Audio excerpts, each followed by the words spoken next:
Olá pessoal, meu nome é Bruno Fernandes, tenho 13 anos e eu sou de Maringá, Paraná, e hoje eu vou apresentar sobre os modelos atômicos.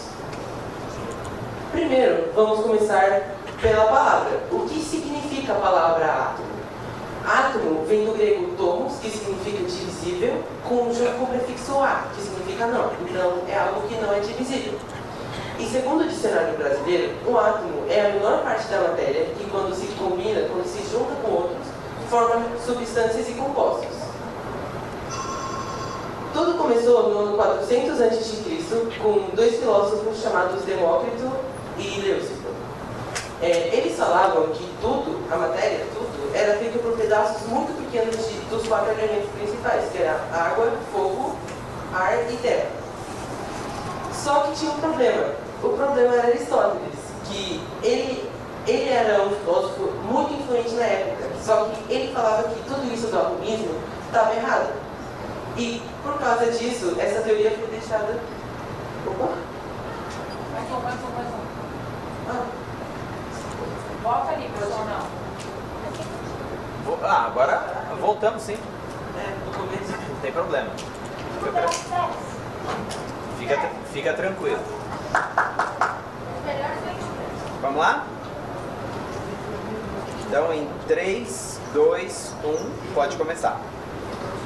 Olá pessoal, meu nome é Bruno Fernandes, tenho 13 anos e eu estou de Maringá, Paraná. Hoje eu vou apresentar sobre os modelos atômicos. Vamos começar pela palavra em si. O que significa átomo? Átomo vem do grego tomos, que significa divisível, e vem junto com o prefixo a, que significa não. Então é algo não divisível. Segundo o dicionário brasileiro, o átomo é a menor parte da matéria que, quando se junta com outros, formam substâncias e compostos. Tudo começou no 400 a.C., na Grécia Antiga, junto... Pode parar aqui.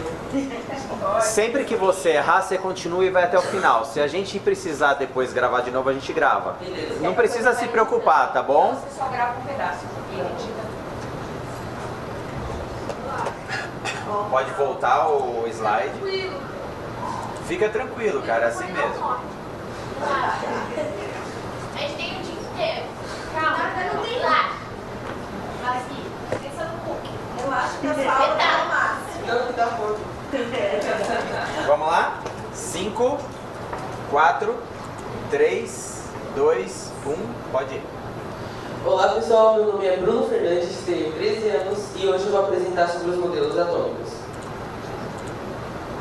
Vamos começar primeiro pela palavra. O que é um átomo? Átomo vem do grego tomos, que significa divisível, junto com o prefixo a, que significa não. Então é algo não divisível. De acordo com o dicionário brasileiro, o átomo é a menor parte da matéria que, quando se junta com outros, forma substâncias e compostos. Tudo começou no 400 a.C., com Demócrito e Leucipo. Eles eram dois filósofos que criaram o atomismo, que é o que falava sobre que a matéria, tudo, na verdade, é feito dos quatro elementos principais, em partes muito pequenas. Que os quatro elementos eram água, ar, fogo e terra. Só que tinha um problema. O problema era Aristóteles. Aristóteles era um filósofo muito influente naquela época e ele falava que tudo isso estava errado. Como ele era tão influente, essa teoria foi deixada de lado por muitos anos.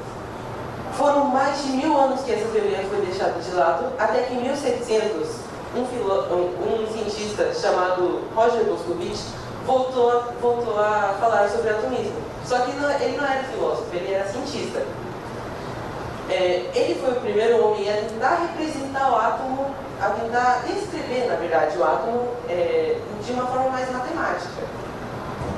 O modelo dele não saiu tanto à luz, então não passa muito nas escolas e não vou explicar muito. Ele tentou mais explicar sobre a elasticidade e flexibilidade dos átomos. No século XIX, um cientista chamado John Dalton, ele tentou representar o átomo em si. Ele era meteorologista, matemático, químico e físico. E ele era mais conhecido pelo desenvolvimento dele na área da química. ele criou o primeiro modelo atômico em 1803. E ele falava que o modelo atômico dele era mais ou menos uma bola de bilhar. Ele falava que a matéria era feita de pequenas bolinhas indivisíveis e indestrutíveis, e que não se dividem e nem se destroem quando se combinam e nem quando reagem com outros elementos.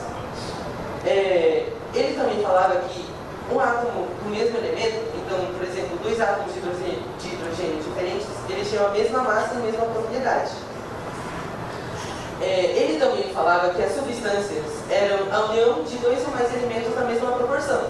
Por exemplo, a água, que são dois átomos de hidrogênio para um de oxigênio. Então, se eu pegar 4 milhões de átomos de hidrogênio com 2 milhões de oxigênio, vai formar água. Todo mundo estava meio cético sobre a teoria dele, estava meio que duvidando. Então surgiu a lei cinética dos gases, que provou que os átomos existiam, só que não provava isso cientificamente.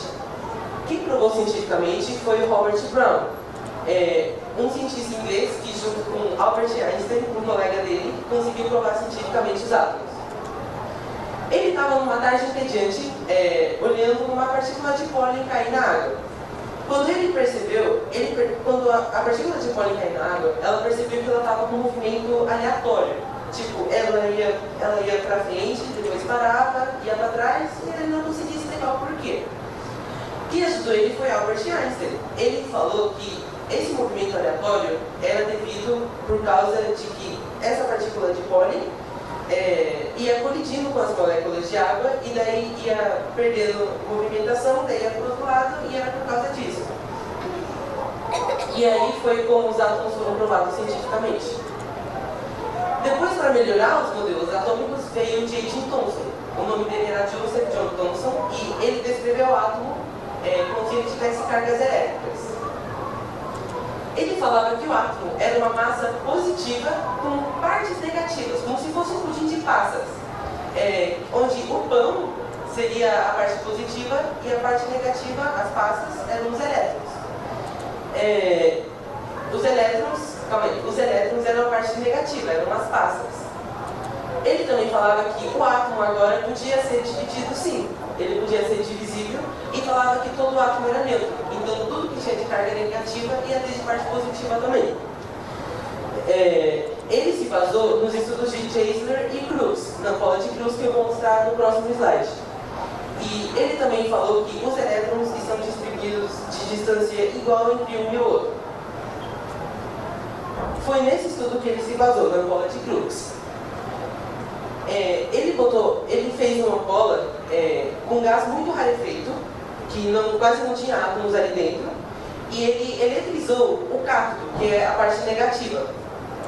Ele viu que quando ele fez isso, o cátodo soltava uma luz verde, meio que assim, como essa daqui. E depois, quando ele botava um ímã, ele percebeu que essa luz era desviada. Então, isso provava que os átomos tinham cargas elétricas. Foi por isso que ele falava que os átomos agora tinham cargas elétricas. Para melhorar ainda mais o modelo atômico, veio um cientista chamado Ernest Rutherford, que ele explicou o átomo como se ele tivesse eletrosfera. Ele fez umas mudanças, umas bem grandes, outras não, e ele explicava que agora o átomo tinha eletrosfera, que são os elétrons, as partículas negativas, girando ao redor das partículas positivas, dos prótons e dos nêutrons. Ele falava que os elétrons giravam de forma aleatória ao redor do núcleo, então não tinha um movimento assim indefinido. E que o núcleo é formado por nêutrons, que são partículas de carga neutra, e por prótons, que são partículas de carga positiva. Por causa disso, chamaram o modelo dele de modelo planetário, porque era como se os elétrons fossem os planetas e os prótons e os nêutrons fossem o Sol. Foi assim que ele conseguiu explicar o modelo dele. Ele primeiro colocou um anteparo detetor e uma lâmina de ouro no meio. Um anteparo detetor é onde detectam onde caem as partículas. Ele bombardeou essa lâmina de ouro com partículas alfa, que são partículas positivamente carregadas. Na hora que ele bombardeou essa lâmina de ouro, ele percebeu que algumas partículas alfa eram levemente desviadas, enquanto outras eram totalmente refletidas. Por quê? Ele explicou que quando a partícula alfa vinha e ela colidia com o núcleo, ela era totalmente refletida, porque duas partículas de carga positiva se repelem totalmente. Então, o caminho dela era totalmente refletido. Só que quando ela não colidia, ela passava só perto dos elétrons, ela era levemente desviada. Mas por que era desviada e não se atraía junto com os elétrons? Porque cargas opostas se atraem. Isso foi por causa de que os elétrons não são quase nada em comparação aos prótons. Os prótons são muito maiores que os elétrons. Então, eram só apenas levemente desviados. Só que o modelo dele não era perfeito. Ele violava a teoria do eletromagnetismo, que falava que quando uma carga positiva orbita uma carga positiva, ela vai ganhando força centrípeta.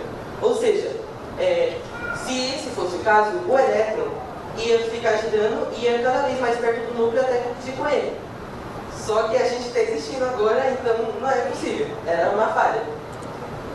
Quem conseguiu reparar essa falha foi Niels Bohr, que ele fez a correção no modelo de Rutherford e ele adicionou umas coisas no modelo dele. Ele falou que os elétrons têm órbitas definidas, ou seja, vou botar aqui por exemplo,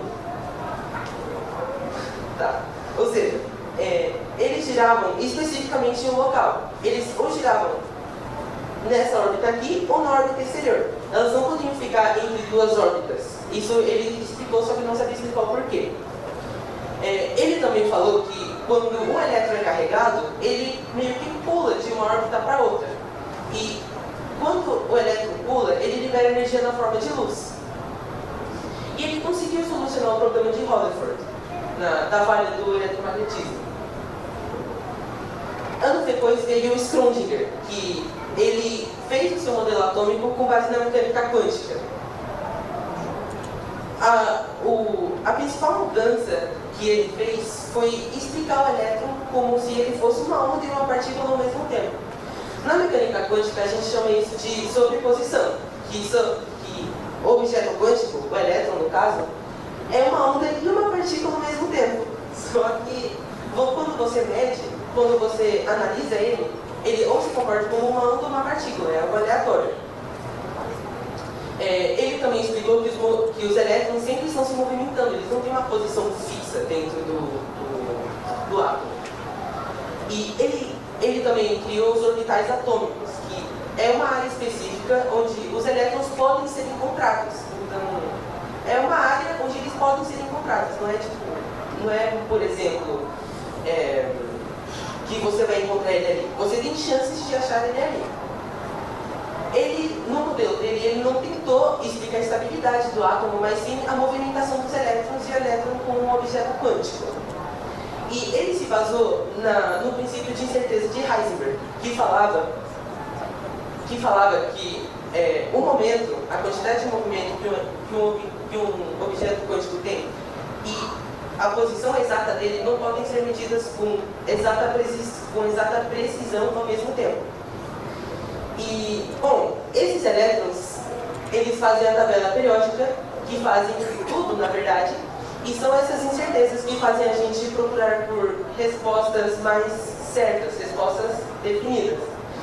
E, bom, essa foi a minha apresentação. Muito obrigado.